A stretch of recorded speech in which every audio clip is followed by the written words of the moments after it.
Welcome to A View to a Grill. I'm Johnny. Today I'm going to take these chicken breasts, marinate them in a Greek herb blend, grill them all up to perfection, and then make these delicious chicken pitas. And I'm going to do it all on the Golden's cast iron Kamado. Now, in case you didn't know, I do have an Instagram page, and if you are on Instagram, go over there, give me a quick follow. First thing we're going to do is put our marinade together. For our marinade, we're going to need a tablespoon of sea salt, a teaspoon of garlic powder, a teaspoon of onion powder, and a teaspoon of pepper. For our herbs, we're going to need a teaspoon of poultry seasoning, a teaspoon of Italian herb blend, and a tablespoon of oregano. We're also going to need a half a cup of lemon juice and a quarter cup of olive oil. Now, in no particular order, we're going to put all of those ingredients into our Ziploc baggie. Then we're going to zip it up, twirl it up, and shake it up until all of those ingredients come together. And when I was done, I had some marinade that looked like this. For our chicken, I'm just going to inspect it to make sure it doesn't have any bone or cartilage that the butcher missed. I'll then get all of those chicken breasts into our bag of marinade and just kind of mix them around and make sure they're not folded on themselves. Next, I will carefully zip this up while at the same time pushing as much air out of the bag as possible. And then I'll just kind of flatten out the bag just to give everything as much surface area as possible. Next, I'll get it onto a sheet pan and into the refrigerator, where I'm going to let this marinate for about 4 hours. While that's marinating, it's a good time to get our tzatziki sauce together. For the tzatziki sauce, I'm going to use 0% Greek yogurt. Since I couldn't find any fresh dill, I'm going to use some dried dill. I'll also use 1 large cucumber, some salt, a couple of tablespoons of lemon juice, and 1 clove of garlic. And I almost forgot, we're also going to need some fresh cracked black pepper. I'll start by grating the cucumber. Next, I'll put in a small pinch of salt just to help the cucumber release its juices. And then I'll just give that a little mix. And then just set that to the side and let the cucumber release its juices. While that's going on, we'll get our yogurt and put it into a small bowl. Next, I'll add a pinch of salt and a few grinds of pepper. And then I'll just sprinkle in some of this dry dill. And I sprinkled in about that much.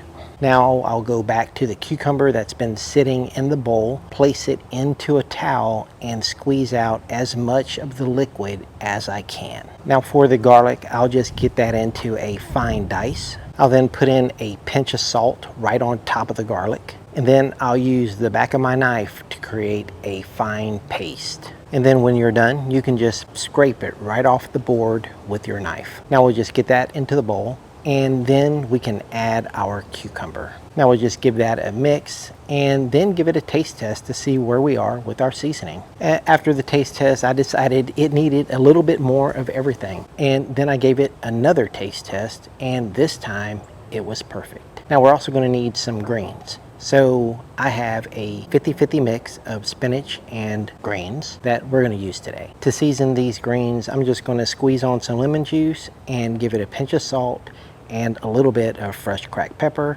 and that's it. Now it's been about 4 hours, and it's time to set up our Golden's cast iron Kamado. For our fuel, I'm going to be using the Golden's cast iron blend of lump charcoal. And our fire starter will be the Superior brand of fire cup.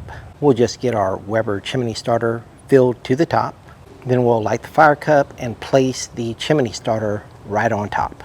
I have the Golden's cast iron Kamado set up for a hot zone on the left and a cool zone on the right. And at this time, I'm only going to place in 1 of the grates. Now our chimney starter is ready to go, so we'll grab that and pour it right in on top of the old charcoal in the Golden's cast iron Kamado.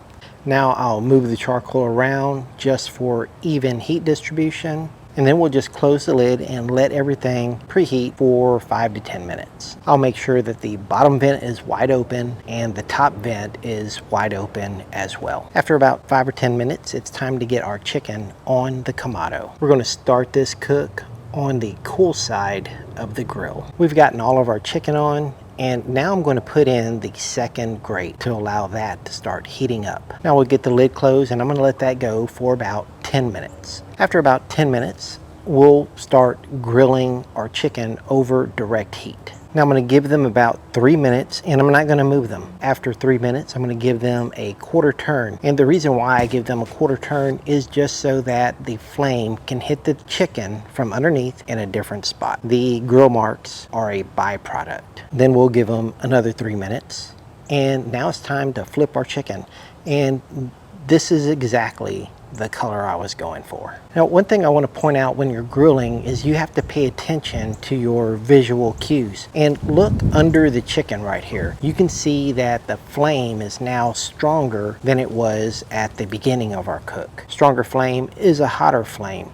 So after the flip, I'm only going to let these go for 2 minutes before I make my quarter turn. It's been about 2 minutes, so we'll go ahead, make our quarter turn, and then 2 minutes later we'll go ahead and move them to the cool side of the grill. Now we'll move the other 3 and give these 3 the exact same business. Once we've done that, we'll move these to the cool side of the grill as well. And notice I have the thickest part of the chicken facing the hottest part of the grill, facing the fire. At this point, I'm going to give these 2 largest chicken breasts a quick temperature check. We're at about 150 degrees of internal temperature, so I'm going to close the lid and let these go for 3 or 4 minutes. I'll remove the chicken breast between 161 and 163 and allow the residual heat to get it up to 165. And check out this chicken. Such a beautiful color. Judging by the smell, they're going to be delicious. Now we'll just go get our pita